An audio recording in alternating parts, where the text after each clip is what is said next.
공찬식은 홍여섭 배우의 어쩔 수 없는 사정으로 배역이 바뀐 건데 이제는 사람의 성향까지 바뀐 것 같습니다. 원래는 너무나도 부드러운 사람이었는데 이제는 장세진도 벌벌 떨 수밖에 없을 만큼 무서운 사람이 된 것 같아요. 공찬식의 성격이 정말 바뀐 건지 아니면 도저히 믿을 수 없는 상황이 벌어졌기 때문에 그런 행동을 한 건지 모르겠지만 이번에 연두를 불러다가 모질게 이야기를 한 건 원래 우리가 알던 공찬식이 아닌 것 같은 느낌이 들었어요. 심지어 연두가 애를 핑계로 태경이를 꼬셨냐는 말까지 하면서 연두를 깎아내리고 있었는데요. 태경이는 연두한테 아무런 잘못이 없다며 하기 싫다고 하는 연두를 자기가 장세진과의 결혼을 깨기 위해서 끌어들인 거라고 솔직하게 말했습니다. 하지만 공찬식은 태경이의 말을 조금도 믿는 것 같지 않는 것처럼 보였어요. 그래놓고 이제 와서는 연두가 너무 좋아져서 헤어질 수 없다고 말하는 태경이의 태도가 너무나도 당황스러운 탓도 있었겠지만 공찬식은 처음부터 태경이 말을 들을 생각이 없는 것 같기도 했습니다. 이렇게 꼬여버린 상황을 어떻게 해야 풀어낼 수 있을지 마음이 참 답답해지는데요.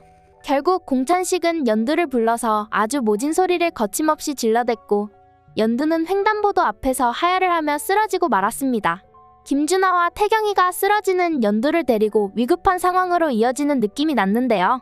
장세진이 애가 유산된 게 맞느냐고 이야기하는 장면과 가족들이 모두 깜짝 놀라는 장면이 이어졌습니다. 공태경은 공찬식 앞에 무릎을 꿇고 처음으로 외롭지 않다는 생각이 들었다고 하며 다시 혼자가 될까봐 겁이 난다고 애원하고 있었는데요. 공태경이 이렇게 말하는 걸로 봐서 연두한테는 큰 문제가 생긴 건 아닐 것 같습니다. 어쩌면 진짜가 김준하의 아이로 밝혀지는 것보다 누구 아이인지 모르는 상황에서 떠나게 된 것이 태경이와 연두의 미래를 위해 더 나은 상황이라고 볼 수도 있을 것 같아요. 떠나버린 진짜에게는 너무나도 미안한 일이지만 진짜가 먼저 연두의 행복을 위해 나중에 다시 찾아오려고 간 것 같다는 생각까지도 드는데요.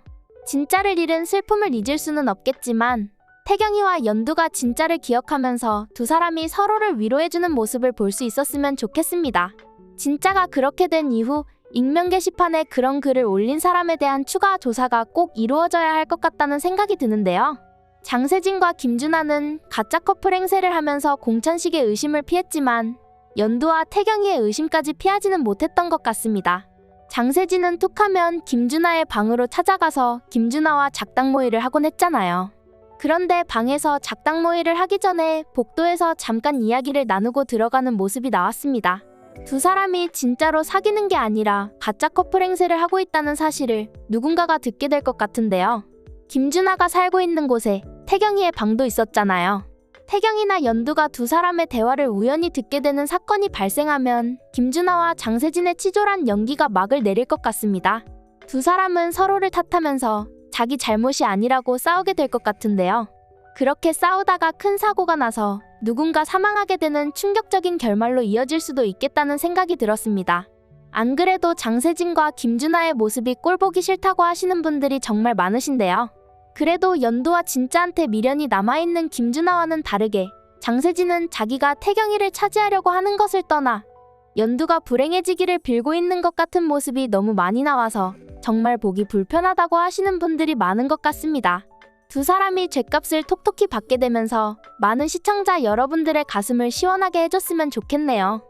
이 이야기는 개인적인 상상력을 기반으로 쓴 것이기 때문에 앞으로 밝혀질 진짜 내용과는 다를 수 있다는 점 미리 양해 부탁드릴게요.